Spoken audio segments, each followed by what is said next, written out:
और board 10th का, तो 30 दिन में मैथ और साइंस में 90 प्लस करना है। ठीक है, पहला चैप्टर है वास्तविक संख्या। ठीक है, वास्तविक संख्या से 10 नंबर का क्वेश्चन आता है, तो और नहीं तो ये 6 टाइप सीख जाओ, ये 6 टाइप से ज़्यादा नहीं आएगा। 6 टाइप में पहला टाइप है, पहला क्वेश्चन है कि 260 और 432 का मासा निकालना है। 260 और 432 का मासा निकालना है, मासा निकालना है, जो यूक्लिड विभाजन द्वारा निकालना है। यूक्लिड विभाजन के प्रयोग करके निकालना है। ठीक है, ये क्वेश्चन बहुत बार बार पूछता है। पहला क्वेश्चन ये है। दूसरा क्वेश्चन जो √3 एक अपरिमेय संख्या है, सिद्ध करना है, ये हर बार पूछता है, ये भी हर बार पूछता है।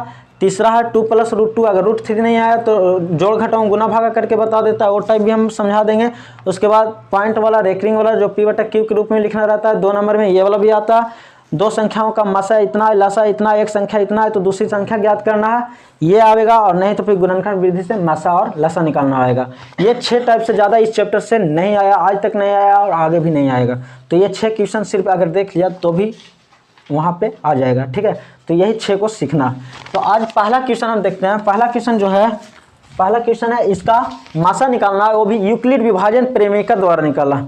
ठीक है, यूक्लिड विभाजन प्रेमिका, प्रेमिका नहीं। ठीक है, चलो तो यहाँ पे कुछ है, इसका निकालना है मासा। ठीक है, तो मासा हम नॉर्मल तरीका से निकालते हैं।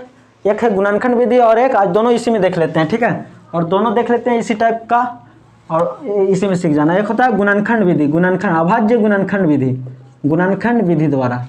ठीक है, जिसको बोलते हैं अभाज्य गुणनखंड विधि, अभाज्य गुणनखंड विधि। और एक होता है यूक्लिड विभाजन, यूक्लिड विभाजन द्वारा। ठीक है, तो 2 तरीका से हम मासा निकाल सकते हैं और 2 तरीका से हम लासा निकाल सकते हैं। ठीक है, तो मासा निकालने का जो ये तरीका है अभाज्य गुणनखंड विधि, बहुत सिंपल है। इसमें कुछ करेंगे, इसमें सबसे पहले 260 का गुणनखंड निकालेंगे, अभाज्य गुणनखंड निकालेंगे। ठीक है, हम ये सिखा लें अभाज्य गुणनखंड द्वारा अगर पूछ दिया तो इस तरीका से बनाना है, उसके बाद हम यूक्लिड विभाजन द्वारा भी बताएंगे। ठीक है, तो अभाज्य गुणनखंड द्वारा कुछ करना है, इसको सबसे पहले गुणनखंड करना है। ठीक है, तो 260 के गुणनखंड निकालेंगे तो कैसे, 2 से लगेगा सबसे पहले, तो 2 एकम 2, 2 तिहाई 6 और यहाँ हो जाएगा 0। फिर 2 से लगेगा, 2 छक्के 12, 2 पच्चे 10।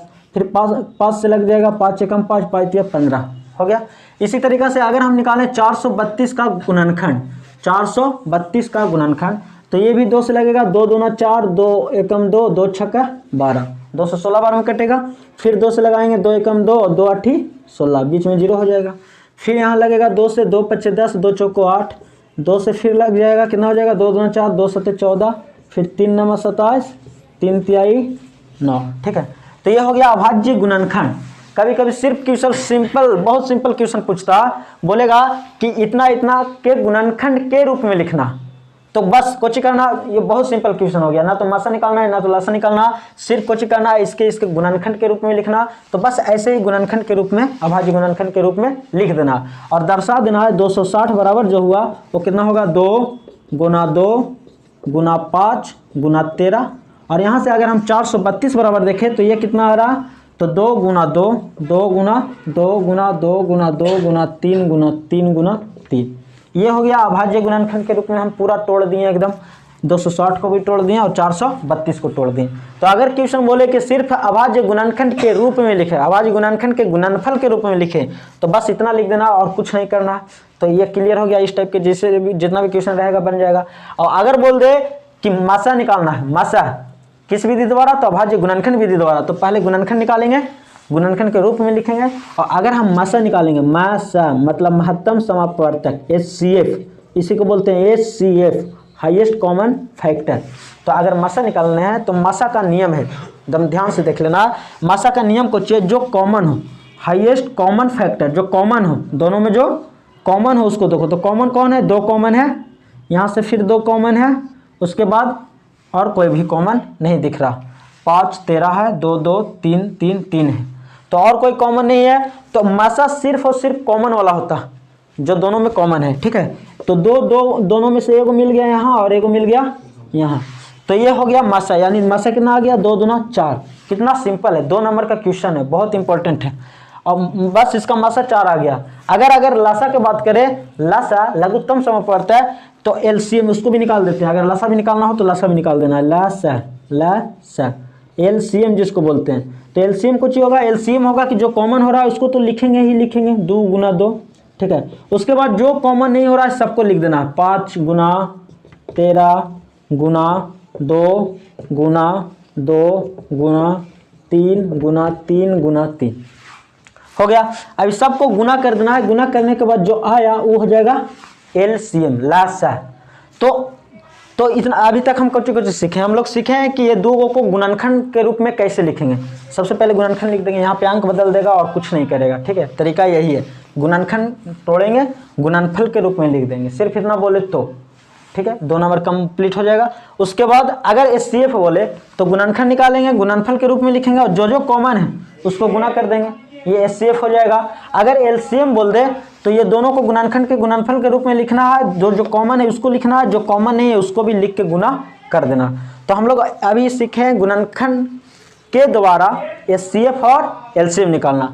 तो अब हम देखते हैं यूक्लिड विभाजन द्वारा एचसीएफ कैसे निकालना है, क्योंकि सबसे ज़्यादा जो क्वेश्चन पूछता है इसी से पूछता है, यूक्लिड विभाजन द्वारा ये पूछता है, लेकिन सबसे ज़्यादा क्वेश्चन यूक्लिड विभाजन द्वारा पूछता है। तो हम देखते हैं यूक्लिड विभाजन द्वारा कैसे होता है। तो यहाँ स्क्रीनशॉट लेके उतार सकते हैं, हम इसे इरेज करते हैं। तो आगे है यूक्लिड विभाजन द्वारा, जो कि बहुत सिंपल है और बहुत आसान है, 2 नंबर भी कंफर्म है। तो वीडियो में बने रहें लास्ट तक। चलो तो देखते हैं यहाँ पे यूक्लिड विभाजन द्वारा, ठीक है। तो यूक्लिड विभाजन के नियम कुछ है। यूक्लिड विभाजन का नियम है, यूक्लिड विभाजन का जो फार्मूला होता है वो होता है भाज्य बराबर भाजक गुना भागफल प्लस शेषफल, शेष होता है, ठीक है। अगर भाज्य ए मान लेते हैं, 2 का संख्या ए और बी का हमको एचसीएफ निकालना है, 2 संख्या है अगर ए और बी, और उसमें ए और बी का अगर हमको एचसीएफ निकालना है, उसमें अगर हम देख रहे हैं कि ए बड़ा है, जो बड़ा है एक बड़ा होगा, जैसे 260 और 432 में 432 बड़ा है, तो 432 को ए मान लेंगे और 260 को बी बोलेंगे, क्योंकि बी छोटा वाला को बी बोलेंगे और बड़ा वाला को ए बोलेंगे। तो हम भागा किस में देंगे, भागा बड़ा वाला में देंगे, छोटा से देंगे। तो इसमें हम भागा देंगे किस में बताओ, 432 में भागा देंगे हम किससे, 260 से। तो यूक्लिड का नियम है यही, भाग विधि द्वारा, यानी कि भाग विधि द्वारा हम लोग निकालना है, का चीज भाग विधि द्वारा हम लोग के मसा निकालना। तो बचपन में हम लोग निकाले हैं एचसीएफ, सबसे पहले सीखते थे भाग विधि द्वारा मसा निकालना, ठीक है। तो वो हमको आता है, ये कोई बहुत बड़ा नहीं है। तो भाग विधि द्वारा मसा निकालना है, यही है यूक्लिड विभाजन द्वारा। तो भागा किस में देंगे, बड़ा वाला में देंगे छोटा वाला से। तो भागा कितना बार में लगेगा, 2 बार में लगेगा नहीं, 1 बार में लगेगा। 260 एकम 260, तो घट के कितना आ जाएगा, 2 में से 0 जाएगा 2, 13 में से 6 जाएगा तो 7 बचेगा, और यहाँ 3 में से 2 जाएगा 172। लेकिन ये पूरी काटा नहीं, एचसीएफ का नियम है कि पूरी काटा नहीं, तो पहले काटेगा तब ना। तो अब काटा नहीं तो कुछ ही करेंगे, तो चाहे तो हम यहीं पे पूरा कर सकते हैं, ठीक है। लेकिन अभी थोड़ा सा यहाँ देख लेते हैं, हम ए बड़ा है बी से, नियम कुछ है वो अच्छा से ध्यान से देख लो। तो बड़ा में हमको भागा देना है, ए में बी से भागा देना है, और तो यानी ए बराबर फार्मूला जो हम जानते हैं कि भाज्य बराबर भाजक गुना भागफल प्लस शेषफल, ए में भागा देना है, बी से देना है भागा, तो क्यू भागफल आवेगा, कुछ न कुछ भागफल आवेगा, मान लो ये क्यू है, और कुछ न कुछ शेषफल आवेगा, शेषफल मान लेते हैं आर आ रहा। तो फार्मूला कुछ हो जाएगा, ए बराबर बी क्यू प्लस आर हो जाएगा। यानी ये जो फार्मूला होता है कुछ होता है बी क्यू प्लस आर होता है। ये यूक्लिड विभाजन प्रेमिका का ये फार्मूला, हमको इतना ध्यान नहीं देना है, लेकिन फिर भी अभी यहाँ पे देख ले। तो ये जो है इस तरीक़ा से लिखाता है, ठीक है। ये कुछ ये शेषफल है, शेषफल। तो हम किसी भी चीज़ को इस रूप में लिखेंगे, इस रूप में लिखेंगे, ठीक है। ये रूप में लिखाना है, इसी रूप में लिखना ही यूक्लिड विभाजन है, ठीक है। और एल्गोरिदम मतलब एक पैटर्न के साथ लिखेंगे, ठीक है, एक पैटर्न के साथ लिखेंगे, उसी को बोलते हैं एल्गोरिदम। तो यूक्लिड विभाजन एल्गोरिदम के प्रयोग करके हम लोग एचसीएफ सीखने वाले हैं। तो यहाँ पे कुछ ही हुआ कि हम लोग इस तरीक़ा से लिखते जाएंगे, कब तक लिखेंगे, जब तक r बराबर 0 ना आ जाए, मतलब कि शेषफल 0 ना आ जाए। ये विधि, ये भागा कब तक हम लोग देते हैं, हम लोग आगे कुछ करते थे कि 172 में फिर 260 से भागा, 260 में 172 से देंगे, तो 260 में नहीं लगेगा तो फिर जो शेष बचेगा उसमें देंगे। तो कब तक करते हैं, जब तक शेषफल 0 ना हो जाए तब तक करते हैं, है ना। तो इस रूप में हम लोग लिखते जाएंगे और कब तक लिखेंगे, जब तक शेष 0 ना आ जाए। और जैसे ही शेषफल 0 हो जाएगा, वैसे ही जो बी जिसको से हम लोग भागा दे रहे हैं बी, वही इसका एचसीएफ हो जाएगा, वही इसका मसा हो जाएगा, ठीक है। तो हम लोग देखते हैं इसको पैटर्न में लिखते हैं, कैसे लिखेंगे।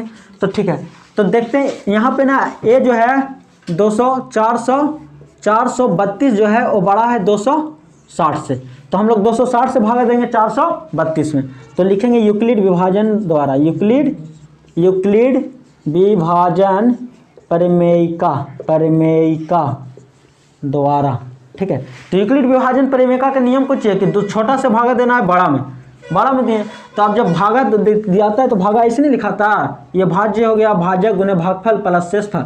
माने अगर हमको 432 को लिखना है तो कैसे लिखेंगे, 432 टूट गया तो 260 गुना 1, 260 गुना 1, यही हो गया भागफल, भाज्य बराबर भाज्य गुने भागफल प्लस शेषफल। शेषफल कितना बचा 172।